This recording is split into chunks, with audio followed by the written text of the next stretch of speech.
Bonsoir. Je vous salue, peuple de Dieu. À tous mes frères et mes sœurs en Christ, bonsoir. Et bienvenue dans l'église des révélations. Une fois de plus, je suis parmi vous et je suis heureux. Je suis heureux parce que je vois que vous venez chaque jour prendre connaissance des nouvelles révélations que le Père éternel nous donne chaque jour dans cette année 2025. C'est pour cela que je suis heureux. Et je vous salue au nom de notre Père éternel. Et je vous salue au nom de notre Seigneur, notre Sauveur, Emmanuel, l'élu. Comme je vous le dis toujours, Emmanuel, quand on le traduit dans la langue latine, parce que Emmanuel, c'est une phrase hébraïque. Et quand on la traduit dans la langue latine, elle se révèle à nous et nous dit que c'est Dieu parmi nous. C'est le Père éternel qui est descendu sur la terre pour prendre possession de toute sa création et pouvoir la sauver. Leur donner la vie éternelle. C'est pour cela que le Père éternel est venu sur la terre. Et il a choisi un corps d'homme. Le fils de Marie. On dit toujours la Vierge Marie. La Vierge, c'est une jeune fille qui n'a jamais eu de rapport avec un homme. C'est pas une sainte. Amen. C'est pour cela que chaque fois je vous dis que dans les noms hébreux, ce sont toujours des phrases. Ce ne sont pas des noms ni des prénoms. Le Christ, c'est une phrase que quand on la traduit dans la langue latine, cela veut dire l'élu, celui que le Père éternel a élu. Il l'a choisi, il l'a sélectionné. Amen. Ce qu'on va méditer ce soir, c'est pourquoi que le Père éternel a choisi le Christ, le Fils de Marie. Pour quelle raison?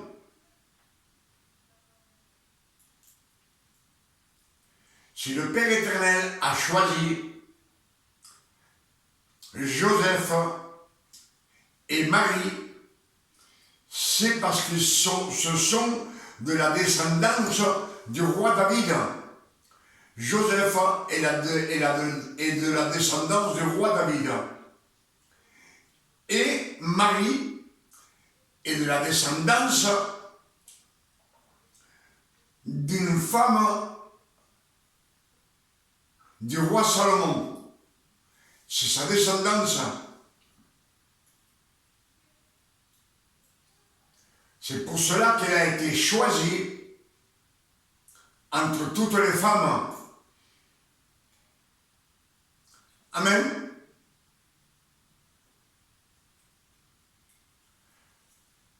Dans le jardin d'Éden,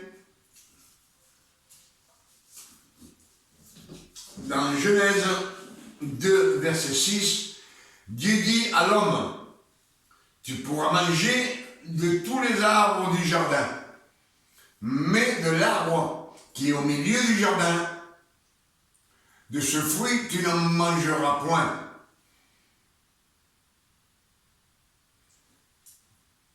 Donc, que cela veut dire, pour le futur.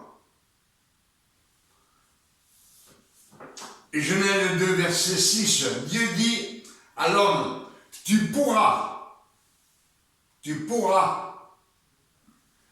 Et il ne dit pas, tu peux manger. Tu pourras manger de tous les arbres du jardin. Quand il était en Éden, il était sous la sanctification du Père éternel. C'est pour cela que je vous dis que le Père éternel, quand il a choisi,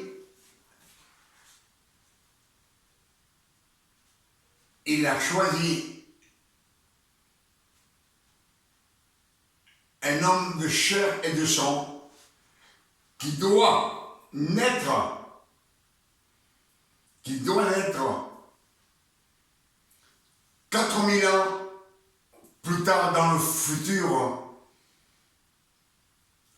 Le Père éternel, il a déjà choisi Marie et aussi l'élu, l'homme, le fils de Marie. Amen.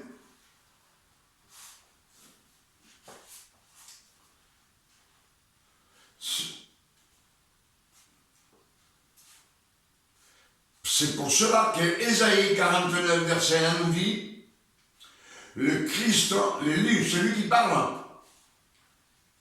l'Éternel m'a choisi, il m'a appelé dès ma naissance, il m'a nommé, il lui a donné un nom, dès ma sortie des entrailles maternelles. Amen. Il a été choisi, comme tant d'autres. Amen.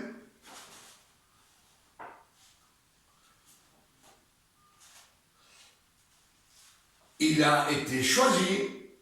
Ésaïe 42, verset 1 nous dit, je vous envoie mon serviteur. Ce n'est pas son fils, mon serviteur. Et il nous dit, je le soutiendrai, je l'aiderai.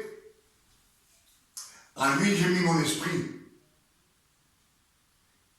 Et lui, il annoncera la justice de Dieu au monde entier. Il a été choisi. Vous voyez que c'est les Écritures qui le disent. Et quand je vous dis qu'Ésaïe, c'est 700 années avant que le Christ naisse, il nous confirme le nom du Christ, de l'élu. Il nous le confirme. Ésaïe 7, verset 14, nous dit, la jeune fille aura un fils et on lui donnera le nom de Emmanuel, Dieu parmi nous. La jeune fille aura un fils. Ce n'est pas une sainte, c'est une femme quelconque qui a été choisie parce qu'elle vient de la descendance de David. Amen.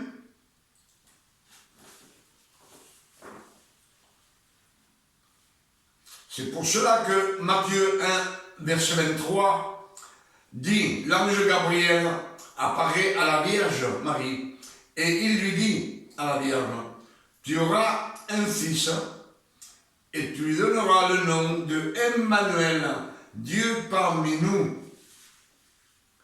Amen.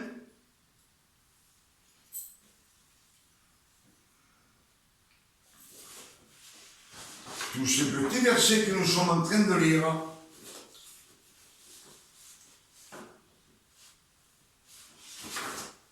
ce sont des révélations que le Père éternel nous donne ce soir, dans cette année 2025.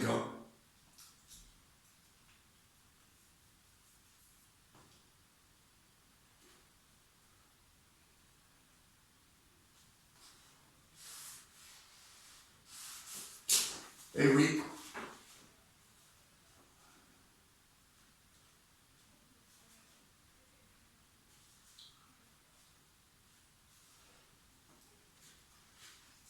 Et si dans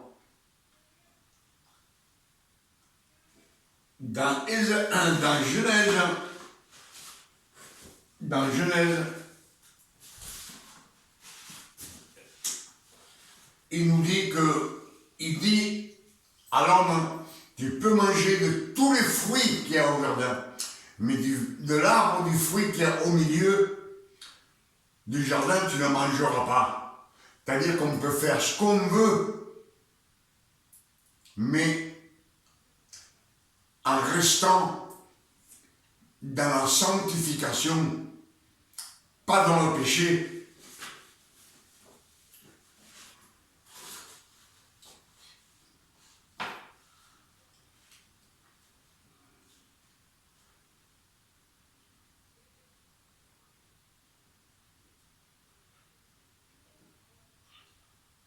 Pour cela, Ephésiens 2, verset 15 nous dit,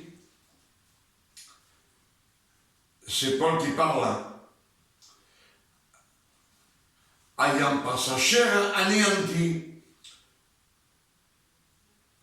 Cela nous dit que par son sacrifice, le Christ a anéanti, il a aboli la loi des ordonnances dans les prescriptions afin de créer en lui-même avec les deux un seul homme, avec les deux peuples. Le Christ a tout annulé sur la croix. Amen.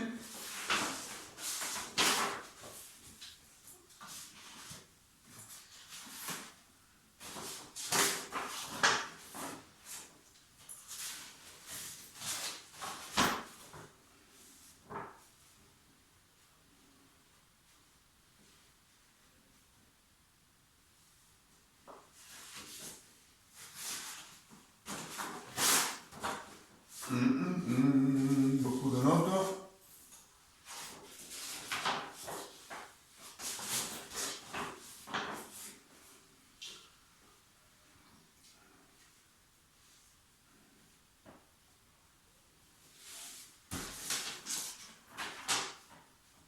Quand je mets beaucoup de notes comme ça, moi je ne retrouve jamais. Aïe aïe.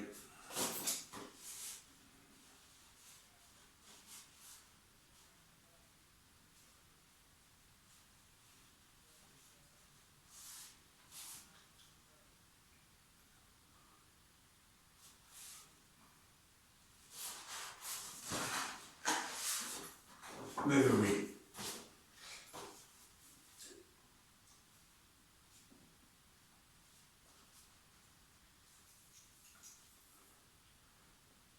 Colossiens 2, verset 14 nous dit, le Christ a effacé l'acte dont les ordonnances qui nous condamnaient et qui subsistaient contre nous. Il les a détruites en les clouant à la croix. Il a dépouillé les dominations et les autorités. Il a tout effacé. C'est pour cela que Colossiens 2, verset 16 nous dit, c'est Paul qui parle, que personne ne vous juge, donc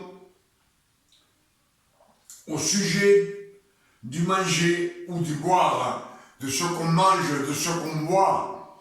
On sait que dans les Écritures, dans la loi, on n'a pas le droit de boire des alcools forts, mais que personne ne vous juge du manger que vous mangez ou de ce que vous buvez, ou de sujet d'une fête ou d'une nouvelle lune. Si on veut fêter une nouvelle lune, on la fête. Amen. C'est écrit dans les Saintes Écritures. Ou de fêter le jour du sabbat. Le jour du sabbat, on sait que dans la loi, il fallait rien faire, il fallait rester tranquille. Mais toutes ces recommandations et tout ce qu'il a effacé, le Christ sur la croix ne vous autorise pas à vivre dans le péché. On peut faire tout ce qu'on veut, on peut manger de tous les arbres fruités qu'il y a dans le jardin, dans la vie, mais de ne pas transgresser l'ordre que le Père éternel nous donne, de ne pas pécher. On peut pécher par ignorance, mais pas des péchés prémédités. Je vous l'ai dit beaucoup de fois dans mes messages précédents. Un homme peut pécher à l'instant, mais pas avec préméditation.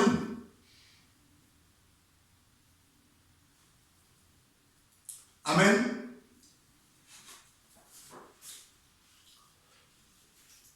Mais comme je vous l'ai dit, la Vierge Marie, l'ange Gabriel est venu la voir et elle lui dit, tu as eu grâce devant le Père éternel et tu auras un fils par le Saint-Esprit et tu lui donneras le nom de Jésus. Mais Jésus, on sait bien que c'est les latins qui ont traduit la Bible et ils ont effacé tous les noms hébreux. Puisque Matthieu 1, 23, Matthieu 1, verset 23 nous dit que la jeune fille aura un fils, Marie. On lui donnera le nom de Emmanuel, Dieu parmi nous. C'est le Père éternel qui est descendu sur la terre. Et le Christ nous a rachetés après sa résurrection. C'est ce que nous dit Galates 4, verset 4. Ils nous disent, et ces saintes écritures, quand le temps fut accompli, il envoya le Christ, né d'une femme, né sous la loi, afin qu'il accomplisse toute la loi de Moïse, les 613 commandements, 613 forts, et qu'il rachète tous ceux qui sont sous la loi, afin que nous reçussions l'adoption de fils. On a été élus, mais il faut sortir de la loi, il nous a rachetés de la loi. Si on est des fils, on n'est plus serviteurs, on n'est plus disciples, ni ouvriers. On fait comme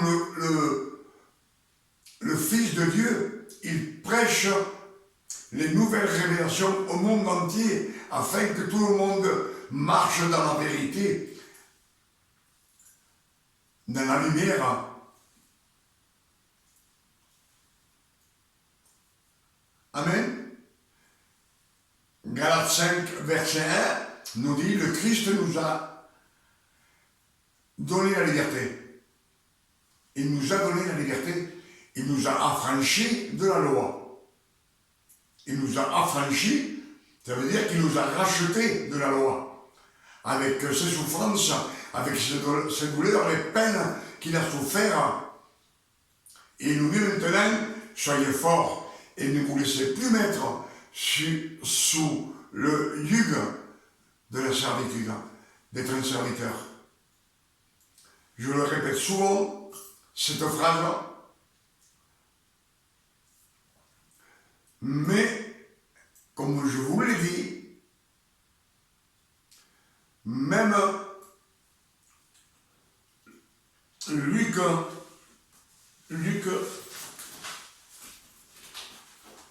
vais trouver, je ne peux pas avoir tout ça ça en tête, mais Luc nous dit, Luc 1, verset 26, l'ange descendu vers Marie. Et il lui dit, il lui dit, ne crains point Marie, tu as été choisie, tu as eu grâce devant le Père éternel, et tu auras un fils, et tu lui donneras le nom de Jésus. Mais comme je vous dis, Matthieu 1, verset 23 nous dit que la jeune fille aura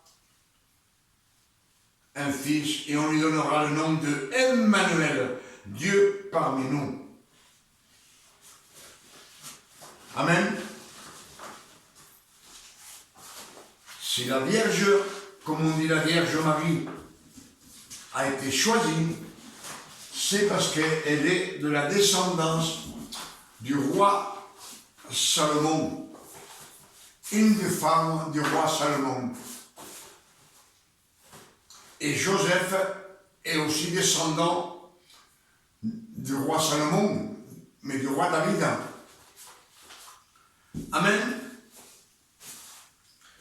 C'est pour cela que dans les Écritures, il nous dit souvent, très très souvent, soyez attentifs à ma parole. Soyez attentifs afin de recevoir à 100%. Les Écritures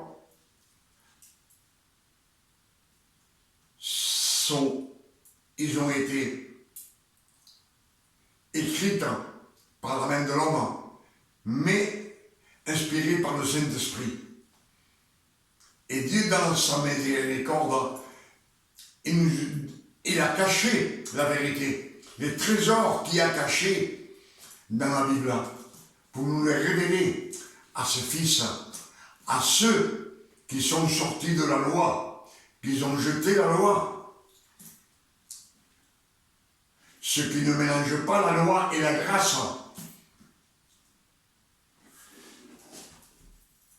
Il nous a choisis, il nous a élus, il nous a adoptés comme fils, adoption. S'il y a une adoption, c'est qu'il y a une élection. Comme les Écritures nous disent, il y aura beaucoup d'appelés, peu d'élus. Donc il y a une sélection. Avec ces quelques versets et ces révélations que le Père éternel nous a données ce soir, en cette année 2025, je dis merci Père éternel. Merci pour ta miséricorde, pour ton amour et ta bonté que tu as pour tes fils. Et je demande au Père éternel, pour vous et pour nous, pour ma famille, qu'avec ces révélations, il puisse nous faire tomber les écailles que nous avons dans les yeux et les bouchons que nous avons dans les oreilles, afin qu'on lise dans les Écritures et on voit clair dans la lumière, clair qui nous donne des révélations, qu'on puisse les avoir, ces révélations. Mais pour cela, il faut être rempli de la parole de Dieu, la parole, l'eau de la parole. C'est ça, la parole de Dieu. C'est ça, l'eau de la parole. C'est elle qui te donne la vie éternelle. En étudiant, en méditant les Saintes Écritures. C'est pour cela que je vous dis toujours que dans la lumière, tout est clair. On peut voir une aiguille dans la lumière. Dans les ténèbres, dans l'obscurité, vous savez, même s'il y a un obstacle devant nous, on peut trébucher parce qu'on ne voit rien et tomber. Et si on tombe, c'est qu'on est dans les ténèbres. C'est pour cela que 2 Corinthiens, verset 4, 2 Corinthiens 4, verset 3 nous dit Si votre évangile est voilé, il est voilé pour tous ceux qui périssent, pour les incrédules. Car le Dieu de ce siècle, c'est Satan. Il a aveuglé l'intelligence du monde entier afin qu'on ne vise pas briller la splendeur de l'évangile. La splendeur de l'évangile qui est la grâce de Jésus dans notre Père éternel.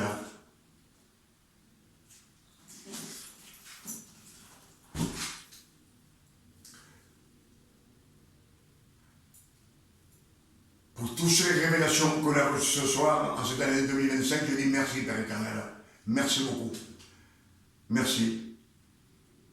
Que le nom du Père éternel soit sanctifié, glorifié et béni sur la terre comme au ciel, et qu'il nous envoie le plus tôt possible, qu'il vienne chercher l'Église, ses fils, ceux qui ont été élus et rachetés par le sang de Jésus,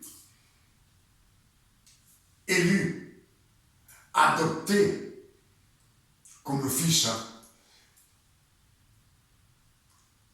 Et moi personnellement, je demande au Père éternel, au nom de notre Sauveur Emmanuel le Christ, qu'il nous donne ce soir une nuit de repos, de tranquillité, de paix, de santé, comme le Père éternel donne à ses fils, à ses élus. Amen. Dans les Écritures, il nous est dit qu'il y aura beaucoup d'appelés, peu d'élus. S'il y a peu d'élus et beaucoup d'appelés, c'est qu'il y a une sélection. Amen. La sélection, c'est le Père éternel qui sélectionne qui il veut. Il bénit qui il veut. Il fait des bases avec le même argile, il fait des bases pour la gloire de Dieu. Et d'autres bases qui sont vilaines pour la méchanceté, qui ne servent à rien.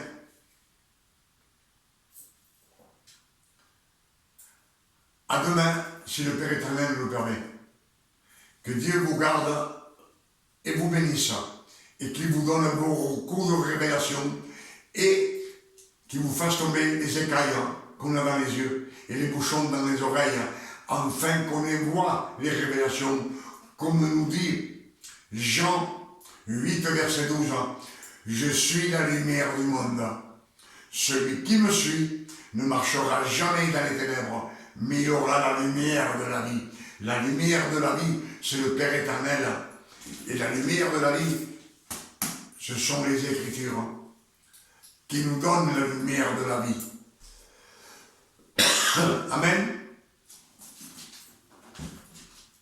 Que Dieu vous bénisse et vous garde. Amen.